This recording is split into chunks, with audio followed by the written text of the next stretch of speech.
అనిర్విన్నస్త విష్ణో భూర్ధర్మయూపో మహాముఖః నక్షత్రనేమిర్నక్షత్రీ క్షమక్షామ సమీహనః.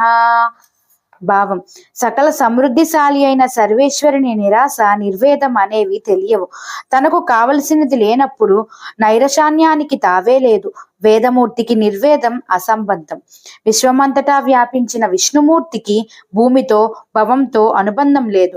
ధర్మబంధమే అతని భూమండలానికి సంపృక్తం చేస్తుంది. అన్ని యజ్ఞ యాగాదులకు అతడే యజమాని. నక్షత్ర లోకానికి కేంద్ర స్థానంలో ఉండటం వల్ల అతని కనుసన్నలలో నక్షత్ర మండలం సంచరిస్తుంది. చుక్కలలో జాబిల్లిలాగా ఖగోళంలో అతనికి ప్రముఖమైన స్థానం ఉంది. ఓర్పులో నేర్పులో అతడు పొడమిని పోలి ఉంటాడు. మనస్సులోని మాలిన్యం క్షీణించిన తరువాత, అంతరంగంలోని అలజడులు శాంతించిన తరువాత తనంతట తాను ఆవిర్భవిస్తాడు. క్షామ రూపంలో క్షోణీతలాన్ని చేరే పరంధాముడు. అతని కోరికలు పరహిత కారికలు. సకల లోక కళ్యాణమే సర్వేశ్వరుని అభిలాష.